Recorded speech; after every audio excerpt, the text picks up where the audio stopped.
welcome everybody to another episode of Faces of Love. This is the show where we interview everyday heroes, talk a bit about their personal love journey and how that led them to the love mission or love missions that they are currently on. Today we have another guest with us. I've had the good fortune to know this woman for 16, 17 years. And it has been a great friendship, and I am blessed by what she brings into the world. And so I wanted you to be just as blessed as I am. So Nadine, would you care to introduce yourself to the folks at home? Hi, everybody. My name's Nadine Bent-Russell.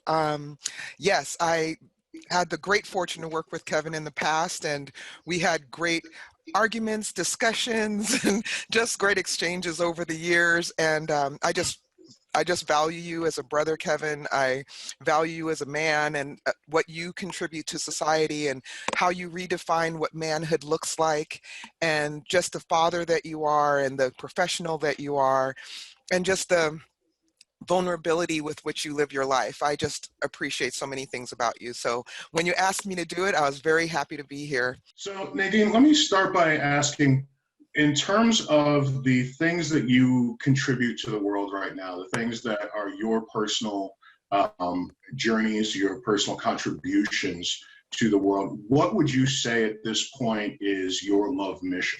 Sure.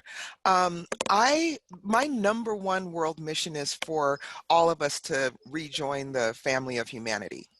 So what that means for me is just that there is this way that we are vulnerable, concerned, just what we are as the essence of who we are as humans, and that we can return to that in vulnerability and authenticity because of race, because of isms, I can honestly say, because of isms and all the things that are part of being human, we've kind of moved away from our humanity versus allowing those things to bring us back to the center of our humanity.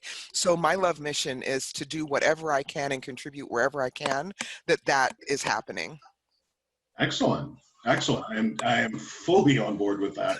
It's actually pretty much exactly what we were trying to do with United States of Love, is to bring people back to loving humanity as family, as one human family. That's right. Rather than letting all of the divisions that are out there in whatever isms they encompass split us up. So having been a part of some of that work, I am so very grateful that you are doing that, and happy to contribute in any way that we can. And you have been. So can you tell us a bit more about how your work contributes to that? What are some of the specifics that you do to help others to come back to that human family? Well, so my worldview is a follower of the way, Yeshua. I don't like to say the buzzwords because this is actually how it is for me. I know you know me well, but I know that your audience wouldn't. So commonly known as a Christian, but I don't use that term to describe myself because the way is how it's described in the New Testament of the Bible. And so as a result of that, I live out, it says in the Bible that we should be a walking epistle to be read of people. They said men, but I say people. And that's, I actually bring it to every single thing that I do, but very specifically, as you're aware, Kevin, I'm working in this anti-racist education group and facilitating like life-altering discussions with people over race. And we're just doing it about race, but we could really do it about any topic, the way that I've been blessed and gifted to facilitate people, because we live our lives every day and we don't know that we just are who we are, and what impact, or as I like to say, what ripple can bless somebody else about who you are. So I found it that if people were able to get to their authentic selves, there's like a purpose that they were brought here for, and they could discover it, and we could all be blessed by the contribution that it is.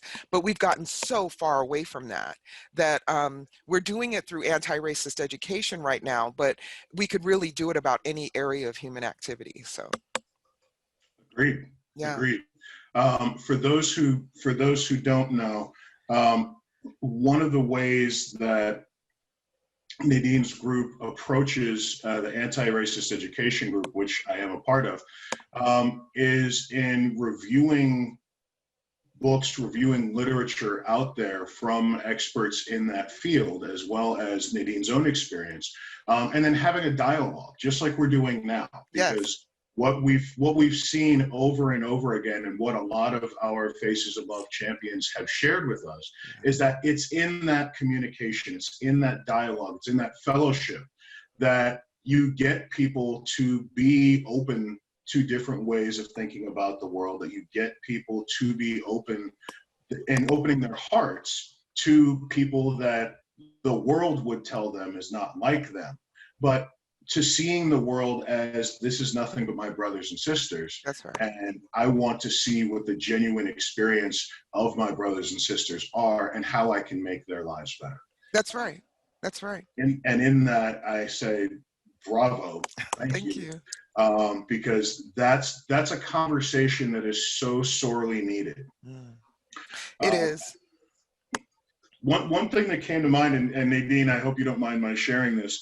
I don't mind. You know, I'm transparent. It's we were talking about a video series that's out there that a lot of people have probably heard of by now. It's called Uncomfortable Conversations with a Black Man. Yeah.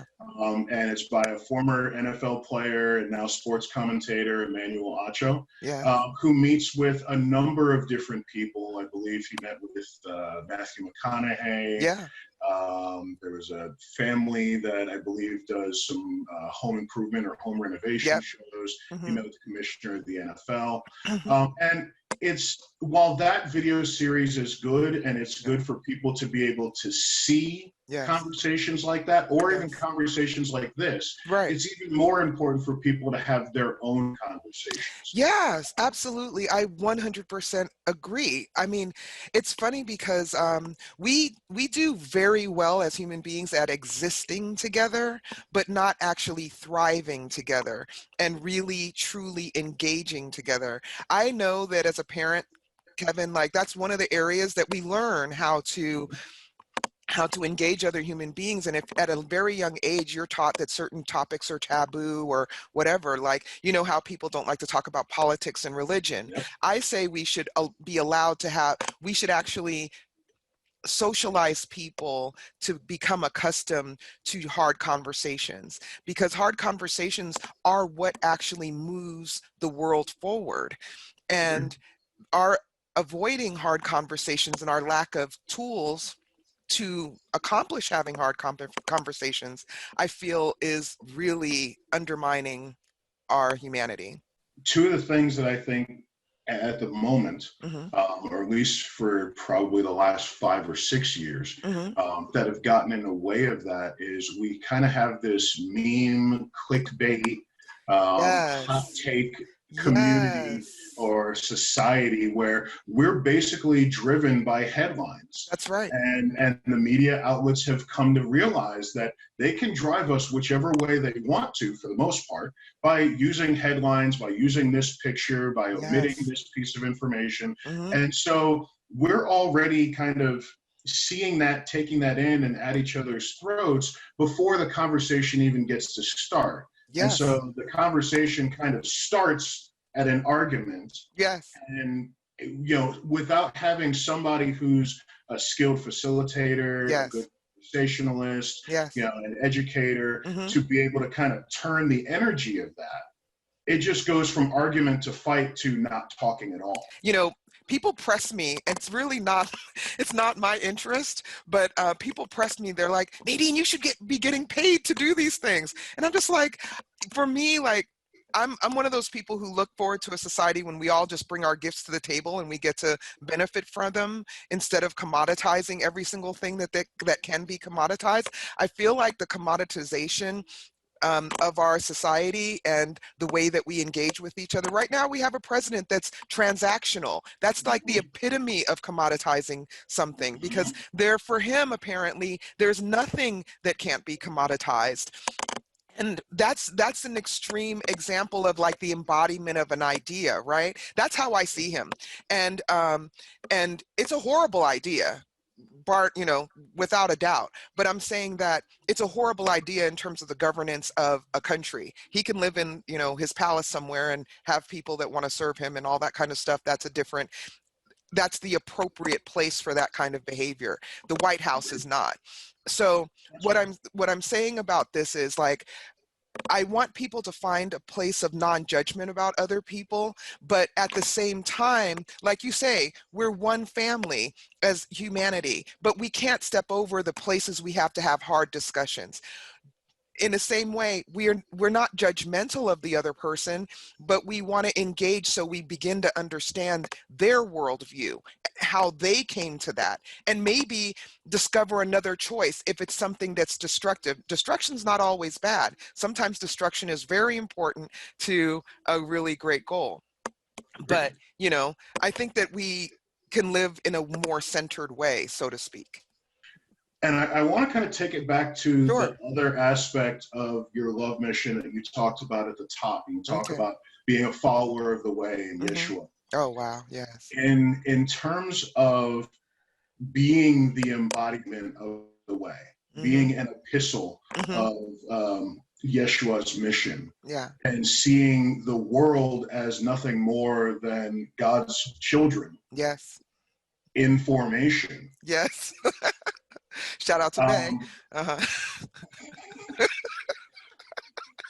Okay, hadn't gone there, but all right, we'll go with it. With regard to how we see ourselves, because, and I'm going to use the metaphor, and I know you're an athlete as well, or former athlete, so you'll understand this. When we talk about a team, right?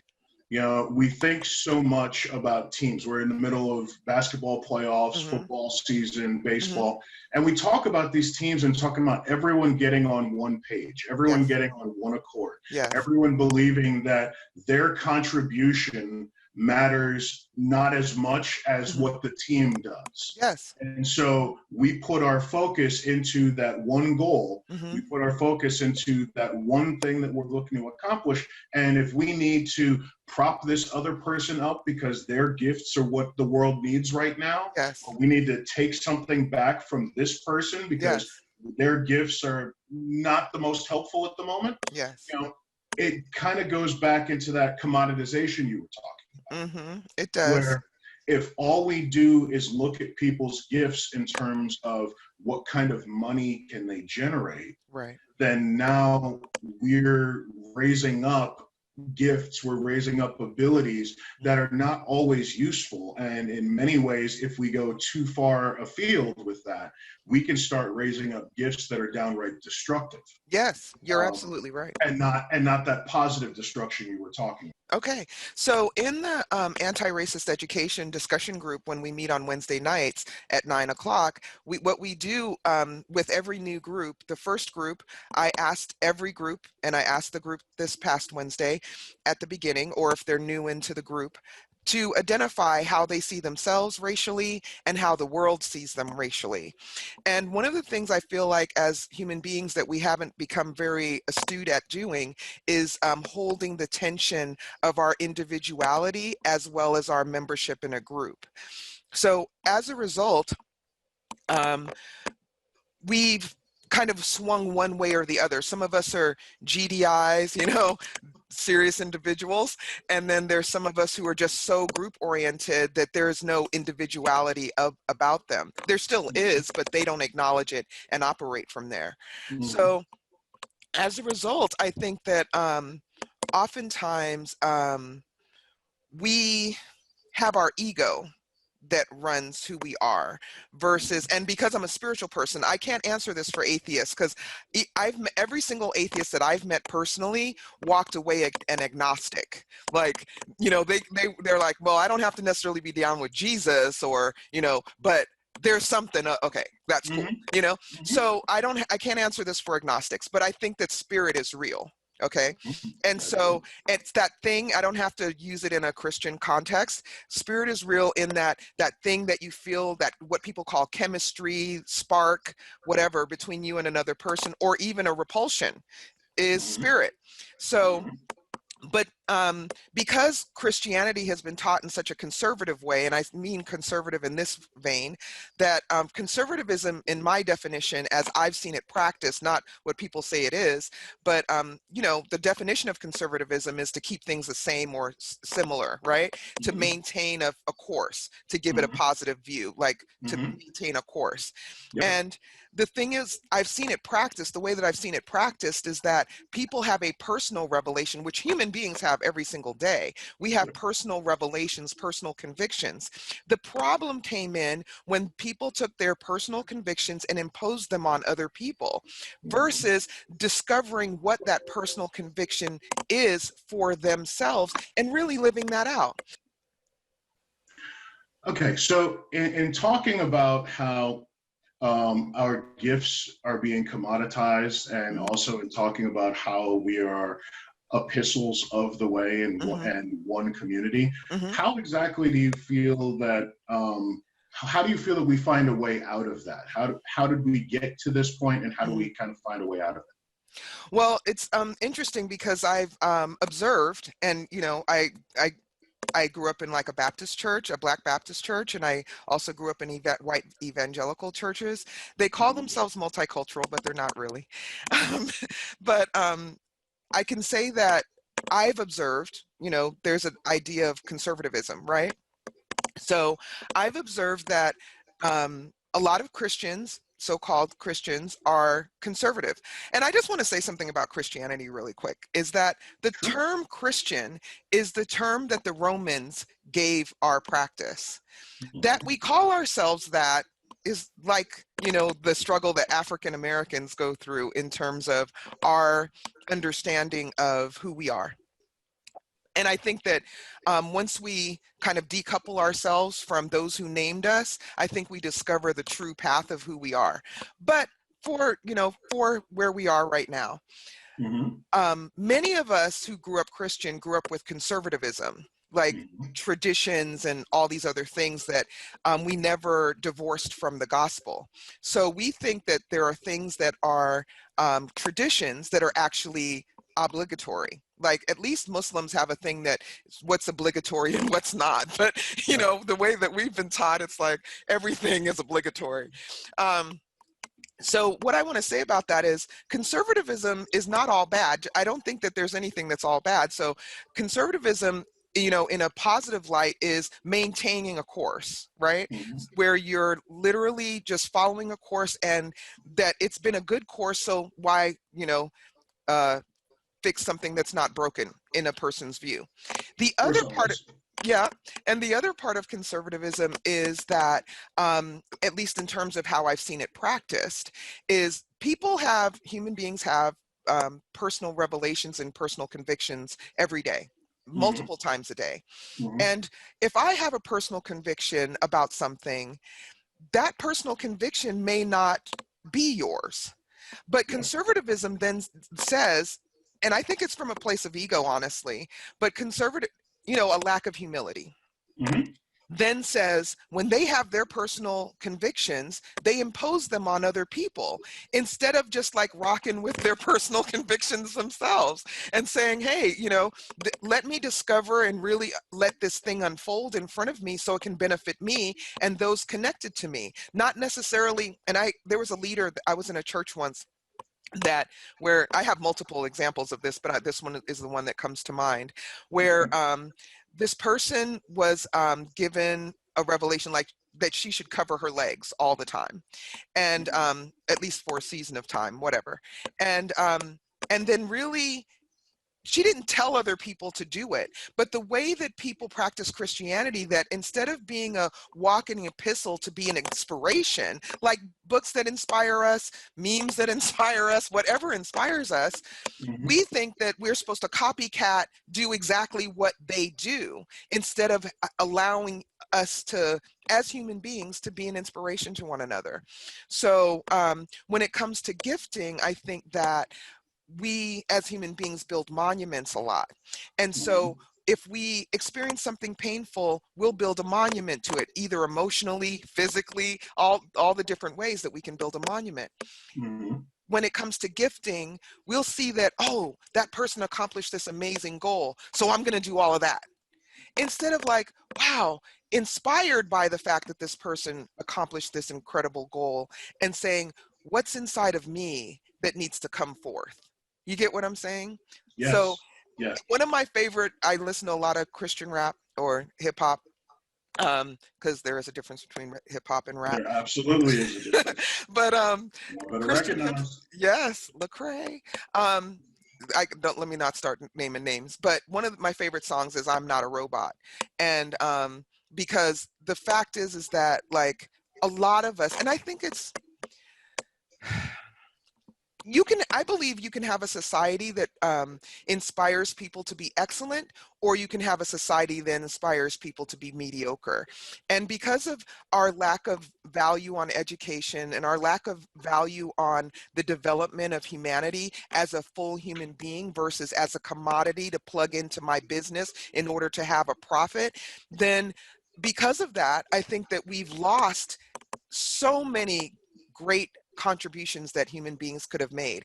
And I think about this, and I'll end the answer, this very long answer here, is that during slavery, Kevin, and even now where we have Latinos and Chicanos working in hotels and on farms and these different ways that they've been regulated, that people have been regulated over history to certain kinds of vocations, you know, I think about the guy who's cutting somebody's lawn who actually is a Mhm. doctor, the Mhm. woman who's caring for someone else's children who actually is a scientist, potentially.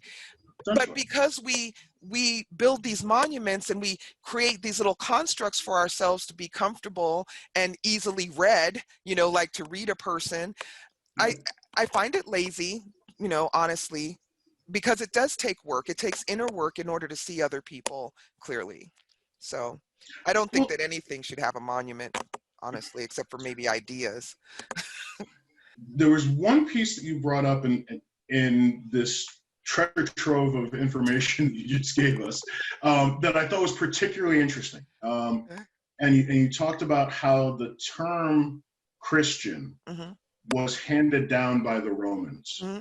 and that was how they distinguished those who were practitioners of the way. Hmm. They didn't even apply it to everyone who were practitioners of the way, Right. because if you look at North Africans and Sub-Saharan Africans who were practicing Christianity, That's right. they were not included in that Roman dialogue of Christianity. Not at You know, all. that term Christian was determined by who the Holy Roman Empire recognized as Yes, Christians. exactly. And in that same vein, kind of circling back, we're still dealing with the aftermath of race, Hmm. this human created construct Yeah. that somehow this group of people are different from that group of people, and Right. and we have our beliefs on this group's better at that, this group's Right. better at this, Right. and all of it is just human construct that we've accepted. And so, kind of continuing to take that forward, when you talk about the person who's cutting someone's lawn who's potentially a doctor, or the woman who's taking care of her child who's potentially a scientist, how much more of that is us applying labels, us creating person-made constructs onto someone's life, and they've accepted that title, and so, therefore, they've limited their perspective on the world. They've limited their perspective on themselves. They've internalized that so much that they're impacting how other people treat them. Well, it's interesting, Kevin, because I think that, I know that oppression is real, right? Oh yeah. And so as a result, I think that, okay, I start here. That machine that I didn't call it a machine, but there's a machine called society. And Mm-hmm. in society, if I decide that you are relegated to a certain usefulness, Mm-hmm. then I'm going to treat you according to what I deem as your usefulness. Mm-hmm. And so if racism is so global, which it is, racism is global. It is. And let me say just on this recording that race is not real. It's a, as you were alluding to, race is a manufactured construct that is only manufactured to prop up chattel slavery. Okay. And so in order to treat people as inhumane, you had to tell everyone that they were inhumane. So when your inhumane treatment of people, you know, your children didn't look at you as a monster and your wife didn't look at you as a monster, your answer to that was, no, they're not like us. And that became a whole system. So when you're talking about a system, a global system that, and it's hundreds of years old, that we think that it's so real and have been indoctrinated to believe that it's so real, similar to sexism. We can use this for any ism that is globally held. You start to believe it's, you know, it's kind of like the colonized mind. Some people talk about people that have a colonized mind. You start to believe that you're ugly. You start to believe that you're not like other people. And besides, even if you are someone who knows who you are, you still experience the oppression of the environment and societal ideas. So I find that it's a fight that we all fight. There are people who don't like the fact that I'm an outspoken woman, and I smile when I do it, but it still doesn't matter. Like, we've all been taught different things about each other. And I lived a long time in my life, just to be honest and, you know, as transparent as I am, that I lived a long time just trying to figure out how to fly under the radar because I was tired of the heat that I was getting. Not because I can't bring it myself. I just don't like living in that way. You know, I don't want to be arguing and combating with people on a regular basis. I'd rather have civil discussions. So, yeah. You know, part of where you were going there in terms of the robot or the machine of society, it's interesting how early that takes effect. Oh, yeah. It's interesting, but it's also scary how Yes. early that takes effect. Mm-hmm. I was just watching a video the other day talking about the sad baby experiment. And for those who aren't familiar, it's basically taking preschool age children, so up to 4 years old, 5 years old, maybe at the max. And they take 2 dolls, and you could take dolls of any racial or ethnic group and put them together. And they say, which is the happy baby? And they point to the white baby. Yes. And which is the sad baby? And they point to the black baby. Yes. And which is the smart baby? Yes. And they point to the white baby. Yes. And which is the dumb baby? Yes. And they point to the black baby. And it's Yes. not just a black thing. No. They've done the same thing with Yeah. Middle Eastern folks, Yes. Asian babies, Yes. you know, Latin American babies, Native Yes. American babies. Yes. That dynamic has managed to seep into children as early as 4 years old. Right. Now, at 4 years old, you can't say that's the school. No. You can't really say, I mean, you can kind of say it's the church, but Sure. most churches don't really interact with children that young at that Exactly. level. Mm-hmm. So where's that coming from? TV, Yeah. parents, Mm-hmm. family, Mm-hmm. and Community. it's sinking into them so early in life that all the machine has to do is keep going the way it has been. And by the time you get to someone as an adult age, Yeah. whether that be somebody who is an ethnic minority, a religious minority, woman, a gay, lesbian, bisexual, transgender, any kind of minority, you've now got this experience of the world treating you as less than. And you've had this 17, 18-year experience of being indoctrinated as less than. And so the concept of being able to break that mold, to break that mindset, to retrain your mind and say, no, I am exactly the same value as that sister over here, or that brother over there, or that guy that runs some Fortune 500 company, Exactly. or that woman that runs that nation, Yes. or that lesbian person who is the most amazing actor, doctor, whatever in the world. I am the same as that, and That's they right. are the same as me, no more, no less. Yeah. And it takes an unbelievable effort to break that indoctrination. Well, it's interesting because there's a few factors in that, right? We have, and you and I grew up in the time that we saw people go from being everyday people to the celebrity culture that we Yep. live in right now. Yep. And it was early because it changed when we were kids, Yes, you it know. did. I don't fault, but I point to Lifestyles of the Rich and Famous about that, because before that, everyday people didn't know how rich people lived. Yep. So then they didn't have that idea or notion to aspire to. And it's a lifestyle that is an quote unquote exclusive lifestyle. It's not, it's, let me put it this way, it's rarefied air. Okay. Yes, it is.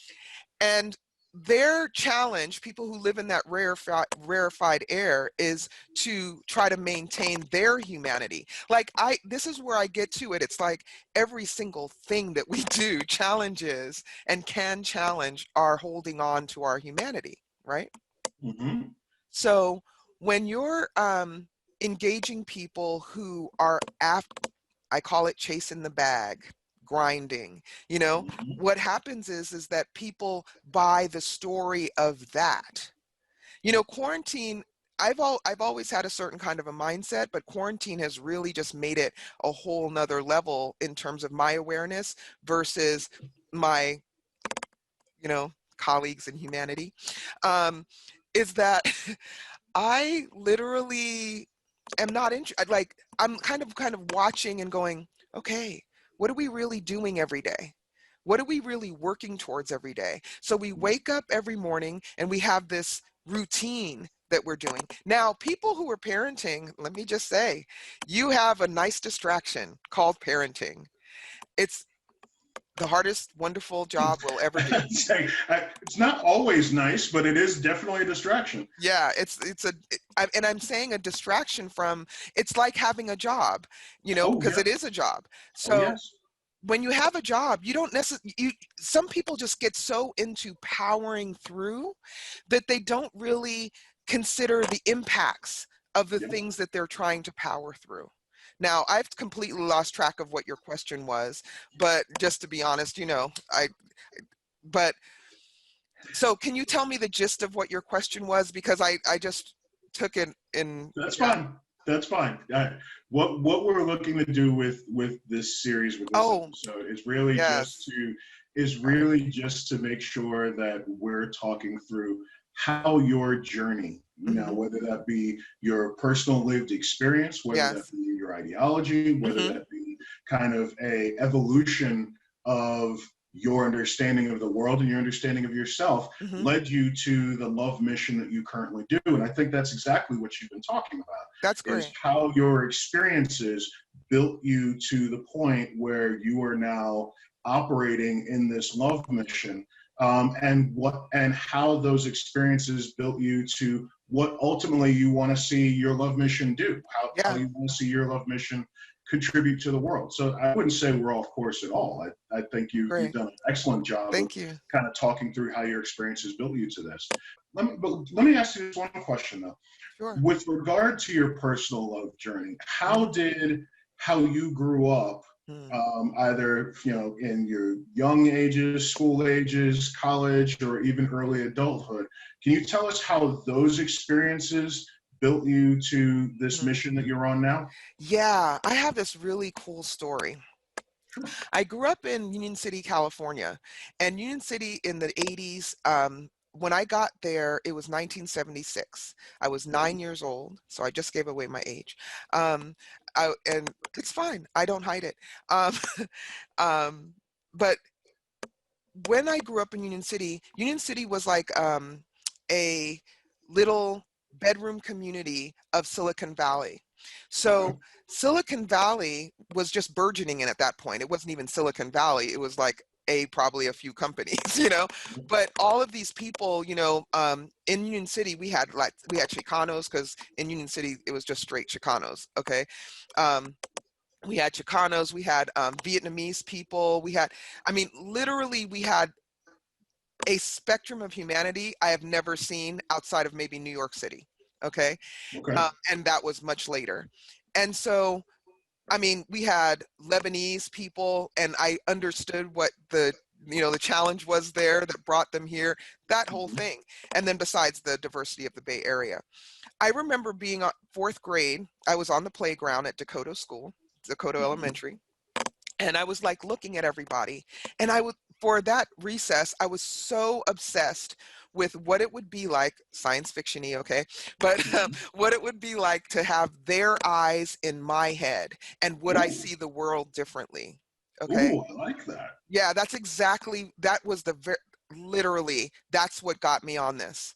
This is Okay. what, because besides being Jamaican, maybe that's part of it too, because we're out of many one people. But the thing is like, I've always been obsessed with another person's worldview.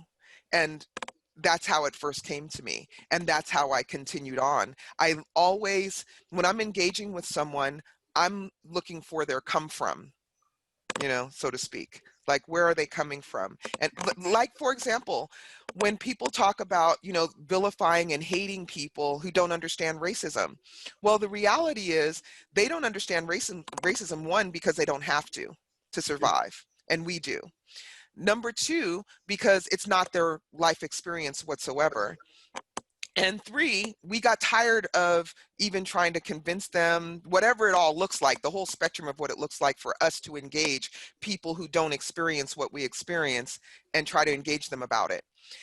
And then there's the fourth wall is we've got the internet now.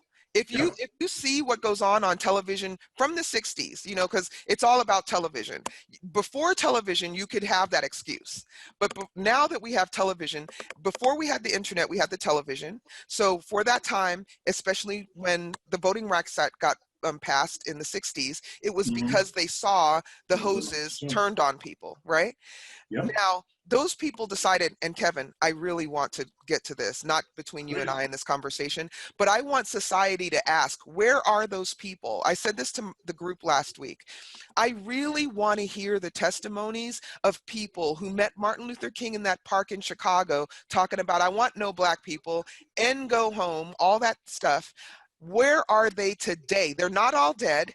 They may have changed their mind, but I want to hear their story. And it would be useful to America. It would be useful to the United States to hear their story. So, if I can jump in for a second. Please do. For those that don't know a little bit of history, Nadine, I know you know this. Yes.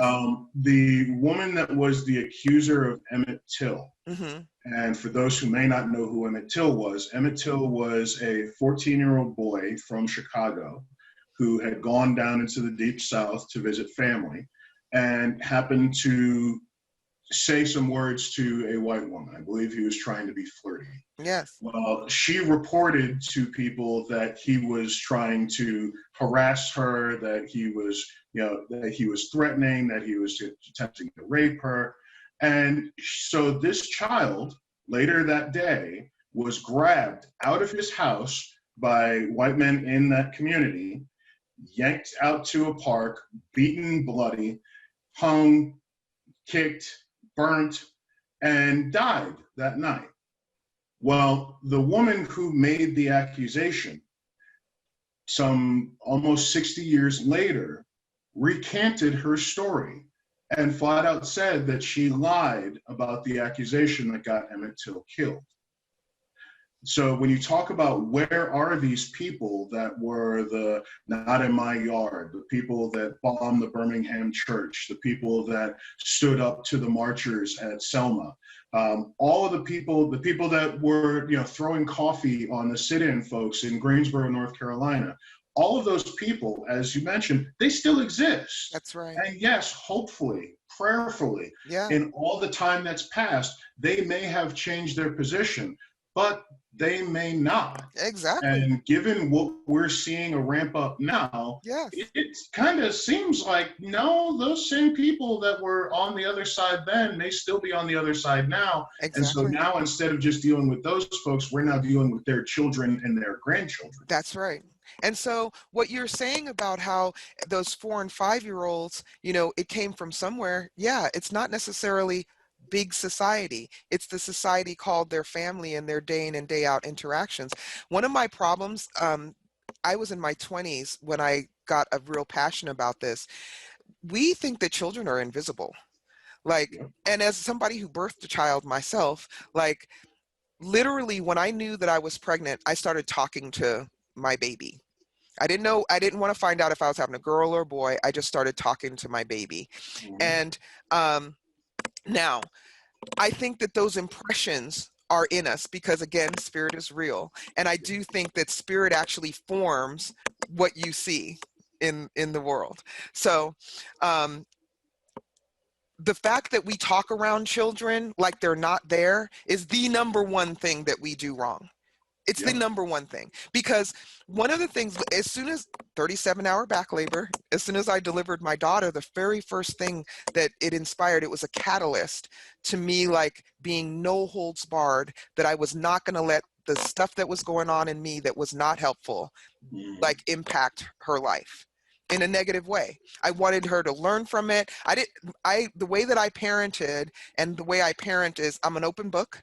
And one of the reasons that I can weather the growth areas is because I remember mine.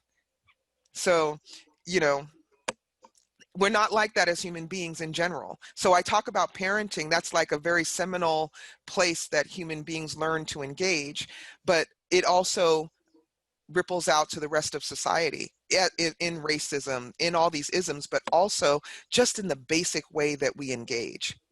How do we impart that anti-ism, whether that be anti-sexism, anti-racism, anti-any ism? How do we impart that anti-ism education into how we raise up, how we teach, how we empower children? Because that seems to be the next frontier that is up for debate, discussion, and decision, Oh which yeah, the is what's that 1619 project. educational paradigm? Yeah.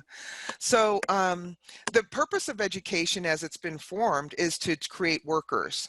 We're all being educated to be workers. So that's a fundamental shift that needs to happen in our education. What is the purpose of our education? That needs to shift. But when it comes to anti-racist education, there are no children in our group. But if there were children in our group, I would have the conversation with children. The way that I was trained to, there's a lot of different influences in how I facilitate. I have a lot of different influences in that. Some of it is a gift, some of it is actual training. And Okay. one of the seminal places that I was trained is Be Present. There's an organization called Be Present. It's a very small community organization, as I think they should be, but and at the same time, very impactful organization. And I'm not saying everybody run out and find this organization. I'm saying that it is the one that informed me. And one of the things that I was taught there was about the importance of everyone being in the room. So when we had meetings, children were in the room, all like the whole spectrum. There was nothing that barred anyone from being in the room. So Mhm. at different places, because sometimes it was just women, sometimes it was just Black women, I won't go into all that. But in terms of when we get to that place where we were ready for everyone to be in the room, or even when we were in those siloed places, it was all ages, so to speak. So when I engage a child, I engage a child right where they are. So this, you're in the crucible of it right now, Kevin. When your sons ask you a question, like as a parent, I would hope, as a parent, like I think our number one job is not to hinder who our children are meant to be. So like if my child asked me a question that I couldn't answer, I would go and find someone who could answer it, or find the answer and we discover it together. But it's Mhm. not like, I don't know, why the hell you want to know anyway? Because no, I'm serious, but there's people that have that inside them because they've been damaged about being a student. See, I was raised very differently in Me that too. regard, and I think you and I are probably very similar. Yes. I was raised, if there was something we didn't know, we were going to Yes. go to the library and find a book on it. Yes. Or pull the We encyclopedia. or we were going to get in, or we were going to get the encyclopedia. We were going to find out, but there was Yes. no, you don't need to know this. Right. There was Exactly. none of that at all. But there's a lot And of we, that in our society, Kevin. it's sad. It is. It's sad, especially when you consider how much more is available Yes. now. When you Yes. consider just Google and YouTube Yes. alone Yes. as a resource, there's really not much of anything that kids can't learn or be exposed to or understand if they're in an environment that supports them learning, That's right. if they're in an environment that supports that curiosity. It saddens me to think that we've created this wonderful information architecture of pretty much all the world's knowledge, and there are people that are being told, no, don't use that. Right. Yeah. And more so, like they used to say, I they used to say that I'm not going to repeat this thing, but you know, if you want to hide something from people, put it in a book, right? Mm-hmm. So the reality is, and I'm thankful for my upbringing. My sister's the same way as me, like lifelong learners. I was talking to someone yesterday, always a student. Always, always, always a student. And now it's easier to always be a student, as you were pointing out. One of the things that one of my favorite pastimes working in IT was, you know, the little game when we were bored, you know, with whatever it was, you know, taking a little break or whatever, how we Mm-hmm. would like kind of race each other to look something up and Yep. find the perfect like source for it. And then as a trained journalist and having to write so many research papers as a political scientist, like I value that. I value like, and especially with the internet, like it depends on the terms that you Yep. actually use. It does very And much. that's actually profound, that ripples outward. What you said to start this conversation was we get caught up on terms. And Mm-hmm.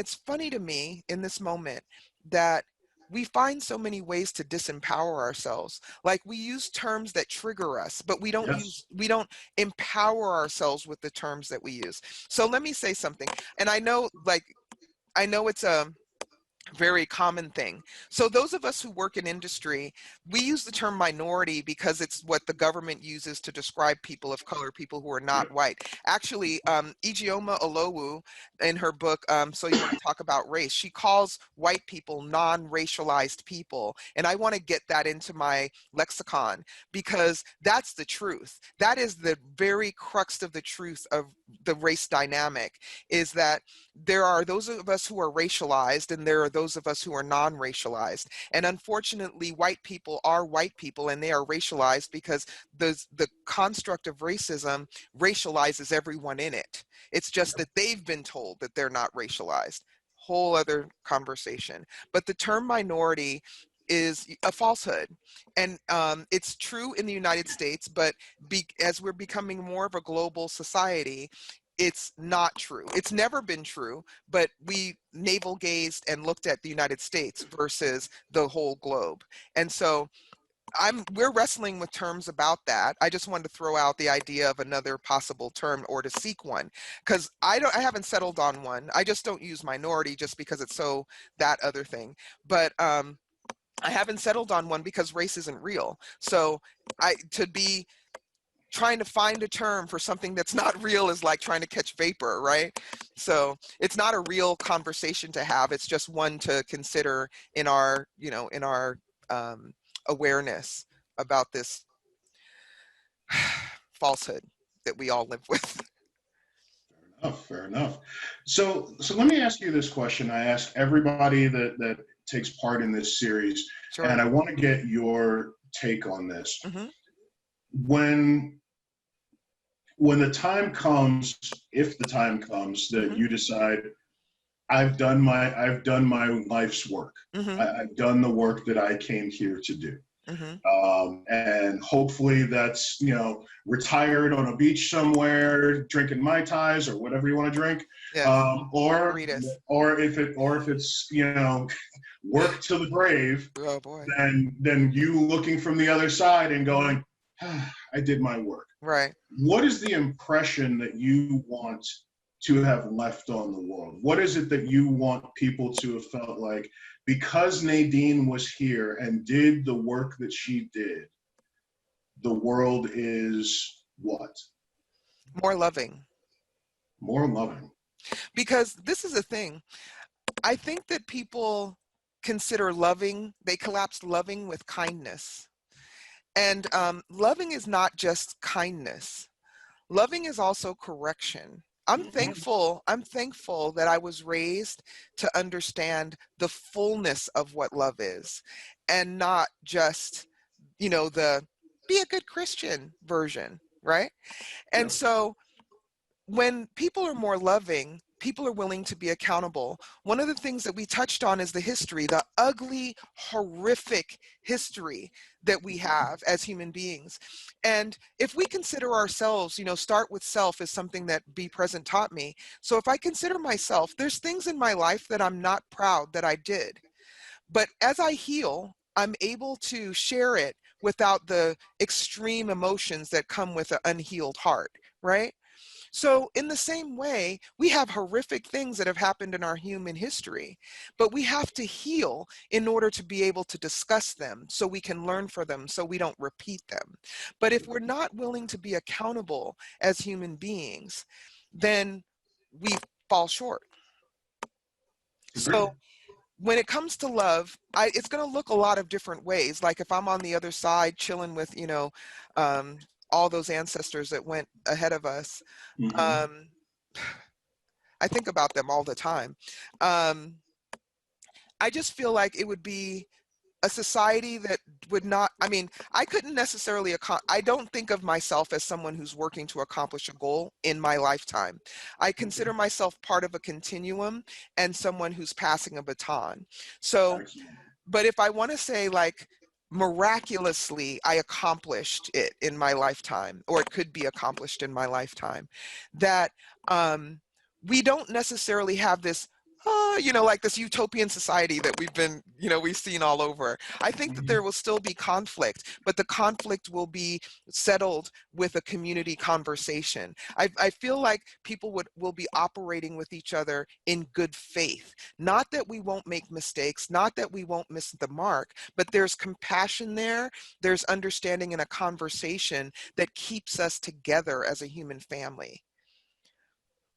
So Excellent. the connectedness, the connectivity of who we are is what would be present if my goals accomplished.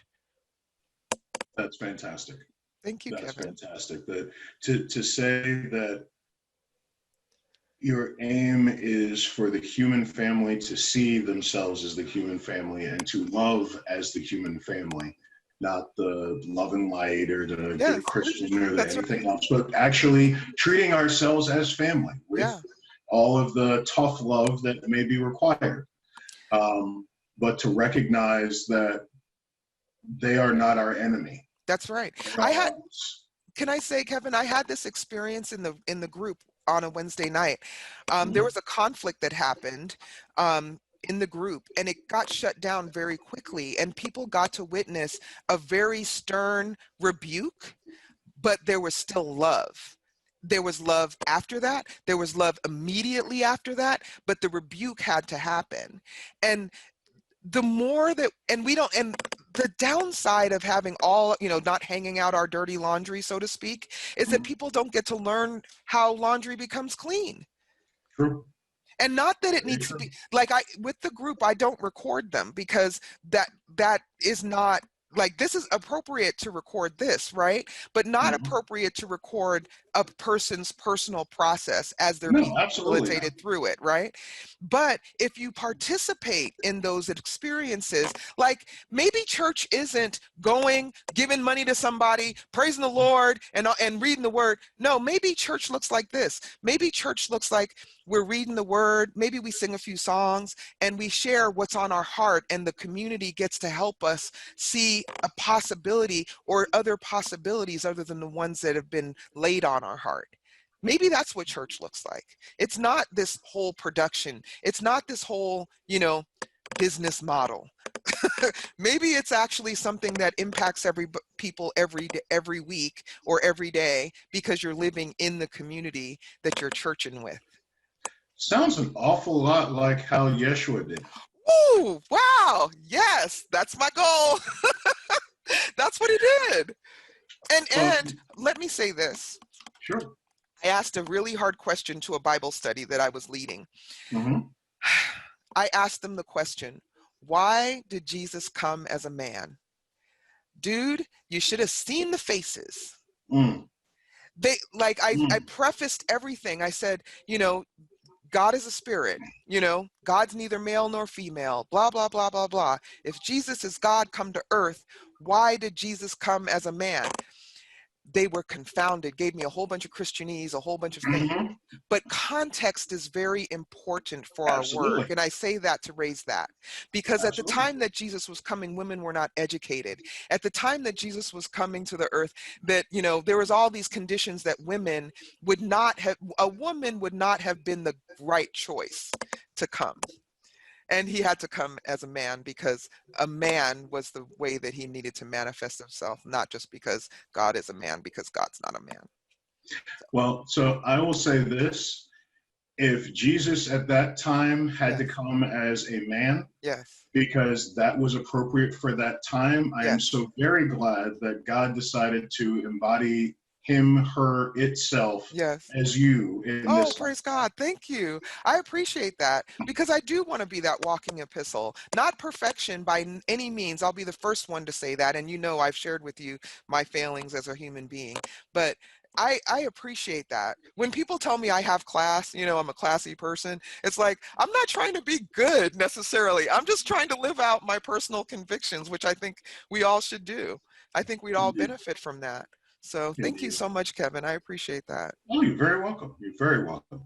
Well, Nadine, thank you so very much for joining us today and sharing about your love journey and your love mission, and where ultimately you are hoping to help the human family reach. I'm so very empowered by your experience. I would like to let those at home who would like to work with your groups or work with your organization find a way to get in touch with you. So what's the best way for them to become a part of what you're doing, or to get in touch with you personally? Sure. So the best way to meet up with me is to meet up with the Anti-Racist Education Facebook group. That is a good, that Anti-Racist Facebook group is a really great place for like-minded people to meet up. And I discuss with people and talk with people personally there and through there. So I would love for people to go to Facebook and go to Anti-Racist Education Group. Apparently ours is the only one named that, but and just answer the questions and say why you want to be a part. And I just want to say this. Just because we just woke up today, there were people that were awake long before we were awake, and there are people that are going to awaken after we do. Let's exercise the compassion that is needed and the humility especially, but the compassion that is required. So. Amen to that. Amen to that. So Nadine, thank you again for joining us. I greatly appreciate that. And for those at home, thank you for joining us. Thank you. As always, this has been another episode of Faces of Love. We will have more coming for you, where we share the stories of everyday heroes and how their love journey propelled them into their love mission. If you've enjoyed this content, please feel free to like the video, subscribe to the channel, and we look forward to seeing you again soon. Have a blessed day. You too. Thanks, Kevin. Who's your heart beating for? Who's your heart beating for?